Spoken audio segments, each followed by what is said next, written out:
Como dice el rey Jorge III en el musical de Broadway Hamilton,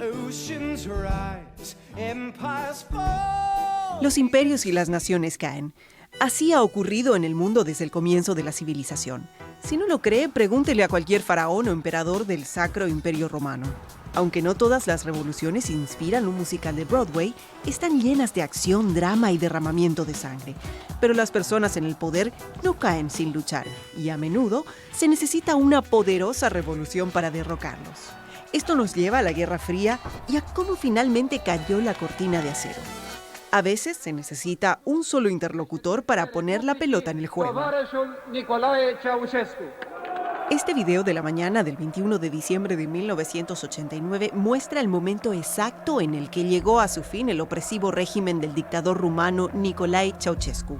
A su alrededor, las naciones comunistas empiezan a derrumbarse, pero él está decidido a controlar la situación.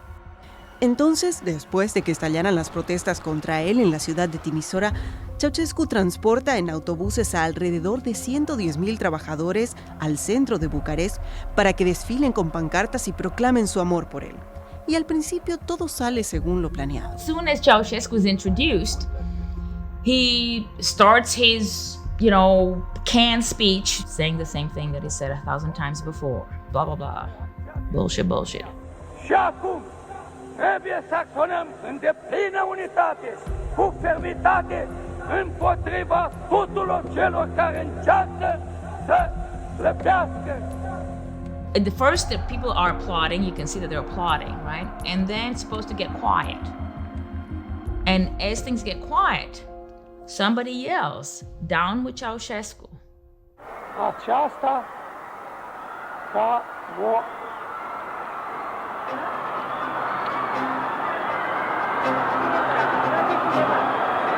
There's some screaming in the background. All of a sudden, it starts growing. And so you see in his eyes this disbelief. Așezați-vă liniștiți! Coboară! It really shows the relation between fear and hope. There was good reason for fear. But all of a sudden, one person has the audacity to say, no more. Because they hope that somebody else will follow them. And that is the beginning of the revolution in Bucharest. Esta no es solo una historia rumana, es la historia del derrocamiento de un gobierno autoritario, no por armas y misiles, sino por las voces de jóvenes que simplemente ya están hartos. 1989 es trascendental en la historia mundial. Ese año se produjo una ola de revoluciones que atravesó la cortina de hierro, algunas violentas como la de Rumania, pero hubo otras pacíficas, y colectivamente lograron lo que muchos pensaban que era imposible: el fin de la Guerra Fría.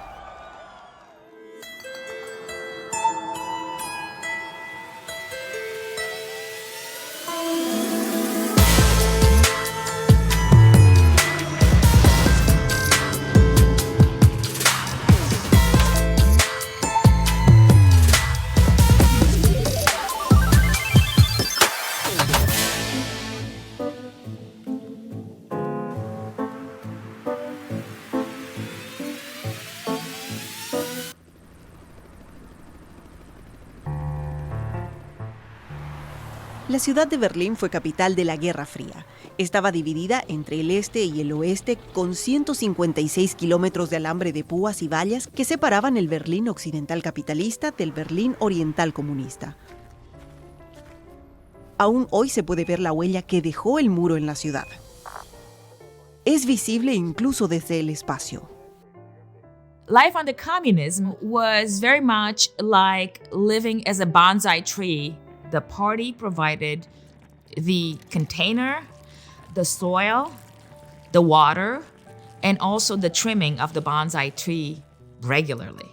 So long as you didn't act against the regime, you could live a nice curated life of a bonsai tree. Bajo el comunismo había bastante e importantes formas en las que la gente podía tener una vida buena y feliz como el bonsái. Everybody was entitled to a free education. By and large, it was communism. that eradicated illiteracy in this part of the world. You had free healthcare. When you had to go to the doctor, because it's socialized medicine, you didn't have to pay an arm and a leg. There was this kind of bottom line social welfare system where nobody went hungry. Suena bastante bien, pero también se perdían algunas cosas importantes. The conditions of your growth were always closely supervised by the police. Sometimes the police would install microphones in homes of people that they wanted to watch. Whether this happened very often or not is not as important as the fact that we fully believed in that, and that it shaped us and our thinking about ourselves as citizens and in relation to the state. And you could pretend that your life was good because it could look good to you, but you can never grow outside of those limitations. Entonces, ¿qué pasaría si te vieras más como un roble que fluye libre para tomar tus propias decisiones y sufrir tus propias consecuencias? Bueno, tus opciones eran limitadas. Podrías agacharte y abrazar la realidad de tu árbol bonsái, podrías hablar contra el sistema e ir a la cárcel, o podrías intentar escapar y arriesgar a que te disparen o te capturen, que es exactamente lo que decenas de miles de personas eligieron hacer a través de la única brecha en la cortina de hierro, Berlín Occidental. En 1961, casi el 20% de la población de Alemania Oriental había huido a través de Berlín Occidental. Esto no era ideal para Alemania Occidental, pero fue devastador para Alemania Oriental.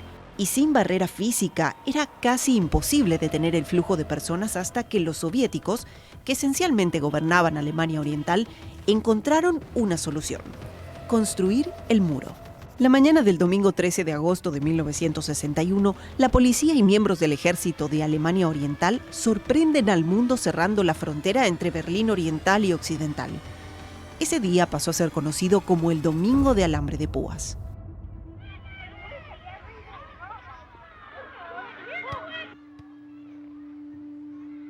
Los alemanes orientales y occidentales se despertaron esa mañana y descubrieron que nunca más podrían ver a su abuela o a su hermano o a su mejor amigo o a nadie que viviera al otro lado de la ciudad. Pero funcionó. El muro detuvo las migraciones masivas. Hay innumerables historias de separaciones, fugas y muertes. Es un trauma que toda la ciudad experimentó a ambos lados del muro.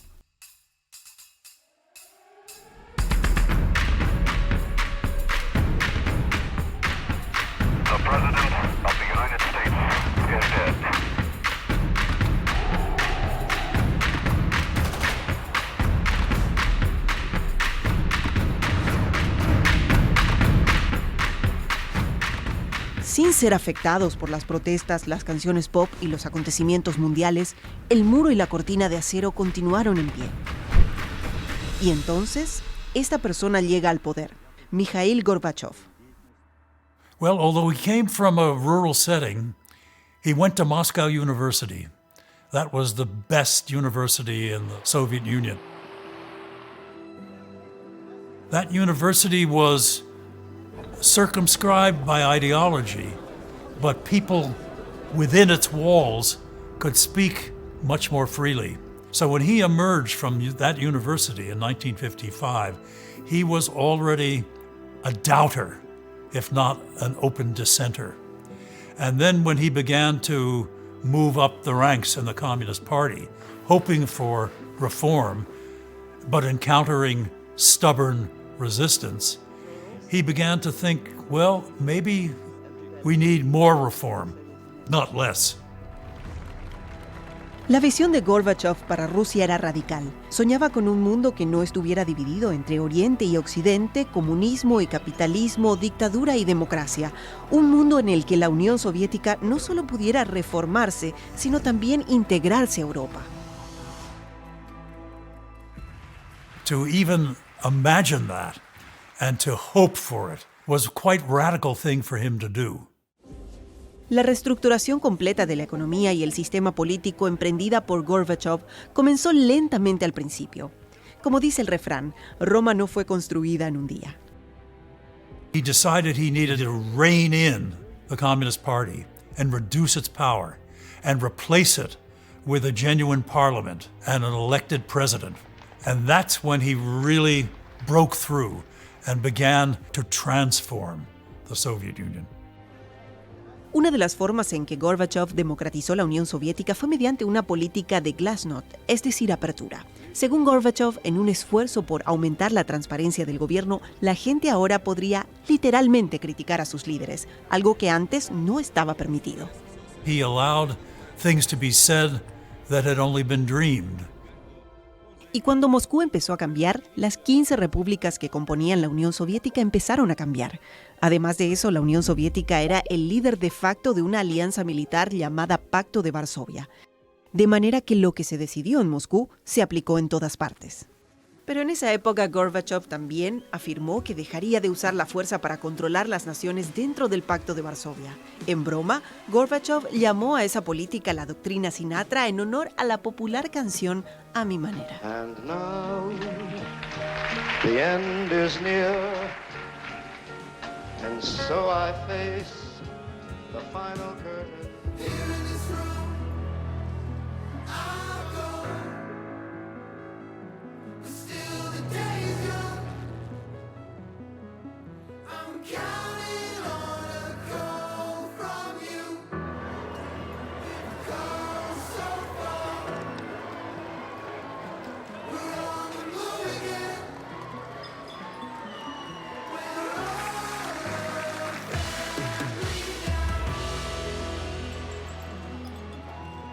(1989) was truly a year of miracles.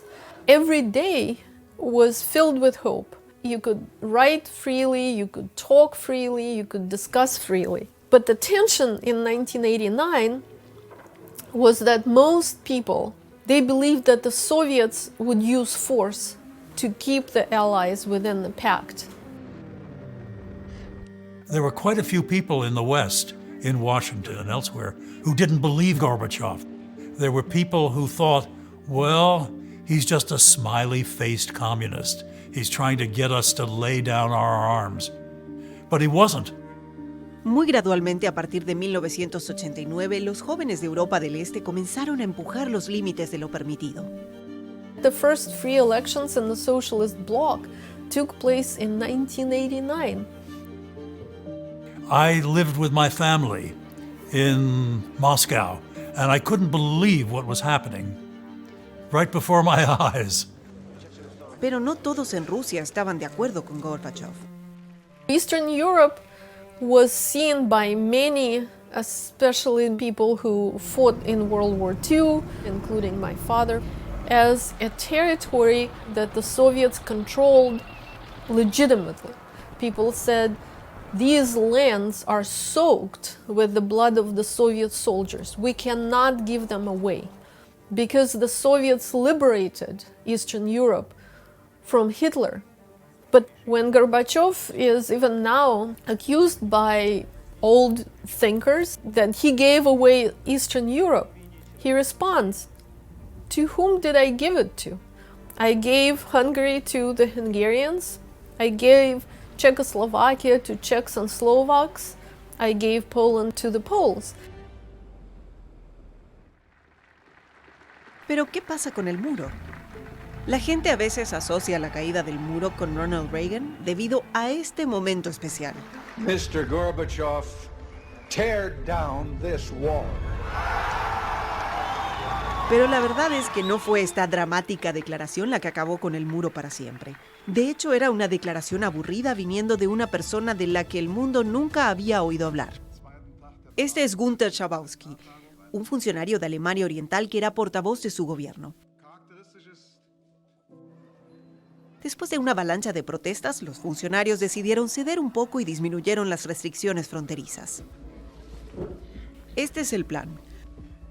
Günther leerá una declaración oficial explicando que mañana los alemanes orientales podrán solicitar visas de viaje de manera ordenada. Fin de la historia. Pero en realidad, Günther estaba haciendo una pausa, fumando, cuando se discutieron los detalles, así que cuando le entregan la declaración que no había leído, no la comprende completamente, así que improvisa. Y así cambia la historia. Allerdings ist heute, soviel ich weiß, eine Entscheidung getroffen worden, die es jedem Bürger der DDR möglich macht, über Grenzübergangspunkte der DDR auszureisen. Bitte? Ab sofort? Also Genossen, mir ist das hier also mitgeteilt worden. Ständige Ausreisen können über alle Grenzübergangsstellen der DDR zur BRD erfolgen. Das tritt nach meiner Kenntnis, ist das sofort. Unverzüglich. Herr Schabowski, was wird mit dem Berliner Mauer jetzt geschehen? La historia se recoge en las noticias esa noche y el resto es historia. Los guardias fronterizos tienen órdenes de disparar a matar, pero rápidamente son superados en número por miles de berlineses que pululan por los puestos de control alegando que las noticias decían que son libres. Finalmente, los guardias dejaron pasar a las masas. Por primera vez en casi 30 años, los berlineses orientales atravesaron los puestos de control. Los berlineses occidentales los reciben con flores y champán. Así cae el muro de Berlín. As it happened, I was in Berlin at the time that the Berlin Wall first opened. And here were all these people streaming through this wall in order to see the big city and see the lights and see the department stores with all their clothes. But the smell, the overwhelming smell in the air, was a cream of broccoli soup, which the West Berliners were doling out in cups to anyone who came by. We had a cup too, just to see what it was like.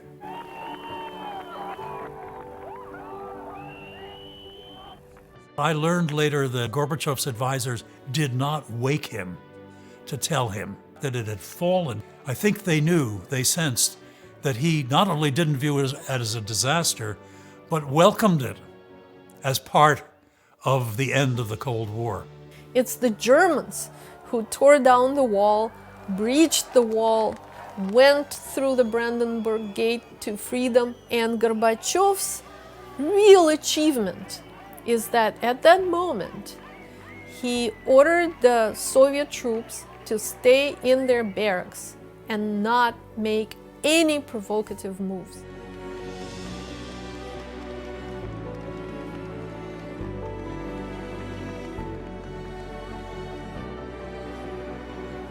The image of young men standing up on top of the wall was something that I had not even imagined as somebody who grew up in Eastern Europe during that time. It really was a powerful visual symbol that sent chills down my spine because I could see myself in them. Unas semanas después de la caída del muro, Gorbachev y el nuevo presidente estadounidense, George Bush padre, acuerdan reunirse en una cumbre para estar en sintonía. Y apuesto a que pueden adivinar el nombre.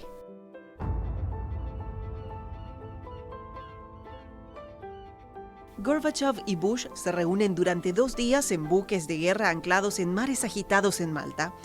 Y no se decide nada importante, pero lo que cuenta es el simbolismo. As I leave Malta, I am optimistic that as the West works patiently together and increasingly cooperates with the Soviet Union, we can realize a lasting peace and transform the East-West relationship to one of enduring cooperation. En 1991, la Unión Soviética se encuentra en una situación difícil económica y políticamente. En diciembre de 1991, 12 de las 15 repúblicas soviéticas habían declarado su independencia. Luego, el día de Navidad, Gorbachev entrega los códigos de lanzamiento nuclear y dimite. Al día siguiente, se arría la bandera soviética sobre el Kremlin y se iza la bandera de la Federación Rusa. La Unión Soviética se había disuelto.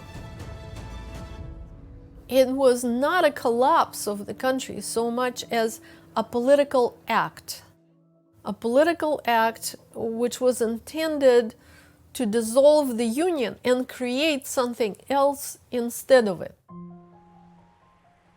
Sería bueno que la historia terminara allí, pero no es así. Y por muy bueno que fuera decir que la Unión Soviética se disolvió y se convirtió en una democracia con una próspera economía de libre mercado, eso tampoco fue lo que sucedió. So, in 1989, Gorbachev came up with this idea this concept of the common European home. He talked about it all the time. So Gorbachev believed that at some point, as these two sides of the former Cold War developed more trust, that there should be a strong movement toward integrating all of Europe. Europe without dividing lines. But that did not happen. The moment of the fall of the communist regime was a missed opportunity, not so much on the part of young people, in my opinion, but on the part of the people that actually had power at that point. And those people were both the decision makers, the political leaders, and the so-called winners of the Cold War, the United States. En lugar de poner énfasis en la integración de Rusia en esta Europa sin líneas divisorias, Estados Unidos decidió priorizar la expansión de la OTAN, un tratado que en realidad se creó para protegerse de Rusia. Chernyaev, who was Gorbachev's national security advisor, he said, well, it seems like the common European home is being built. Unfortunately, the new Russia did not get an apartment. There was no place for Russia. Cuando todavía estaba en el poder, Gorbachev pidió a Occidente que ayudara financieramente a la Unión Soviética concediendo créditos para reestructurar las deudas, pero eso tampoco sucedió. Unfortunately, there was no willingness in the United States to help the Soviet Union economically. In fact, the United States demanded that the new Russia pay back even the Tsarist debt, which was incurred before the Soviet Union even existed. Después de la Segunda Guerra Mundial, los aliados ayudaron generosamente a Europa Occidental a reconstruirse con una increíble ayuda de $13,000 millones. Pero esta vez Estados Unidos no financiaría la renovación de sus vencidos enemigos. Esto dejó al ruso promedio criado con propaganda anticapitalista con acceso limitado a los beneficios de su recién descubierta libertad. ¿De qué sirve la libertad de viajar a donde quieras si no puedes comprar un boleto? Había al menos una nueva situación que todos podían disfrutar. Empresas estadounidenses como McDonald's y Pizza Hut. El propio Gorbachev incluso protagonizó un anuncio comercial de televisión. За Горбачова! За Горбачова! За Горбачова! From Pizza Hut.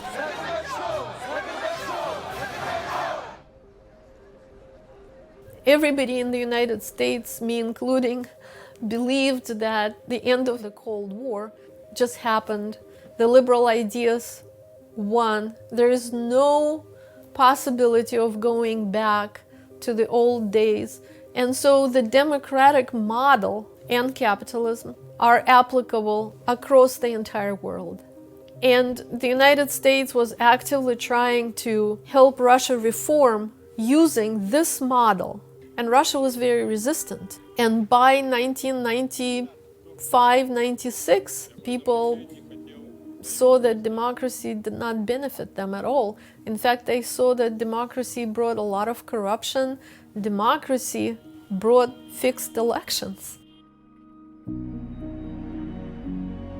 Almost every week, I think back to 1989, and I can't believe we did not use this opportunity, all of us. We were blind, we were complacent.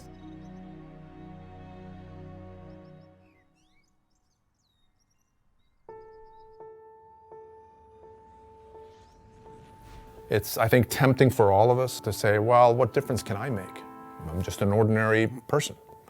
If we think about the end of the Cold War and the fall of the Berlin Wall, the Cold War didn't end through the use of, massive bombing or an artillery barrage.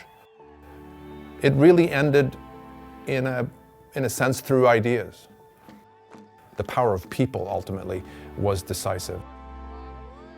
I mean, I remember as an 8-year-old the end of World War II and how just delirious everyone was. As an 8-year-old, I didn't really quite understand what it was they were so happy about. My entire life had covered the Cold War years. I was just out of college during the Cuban Missile Crisis. I was in the Air Force during one of the crises between Kennedy and Khrushchev, the so-called Berlin crisis. I had not only lived through it and studied it, but I'd felt it, felt the pressure, felt the terror. And to see these people released as if from prison, I certainly understood as a young man in Berlin in 1989. La de la Guerra Fría es una historia de muros que se levantan y de muros que se derrumban. La historia de cómo el mundo pudo haberse acabado en un momento, pero no fue así. Nos recuerda una y otra vez que la humanidad es capaz de hacer un bien asombroso y un mal aterrador. Pero ¿de qué sirve aprender nuestra historia si no podemos aprender de ella? This moment shows the power of the people in a way that is palpable. So you can see in real time, in essence, what democracy is about. It's about people standing up. It has real power. I mean, that is remarkable, that to see something like that happen. It gives me hope for us.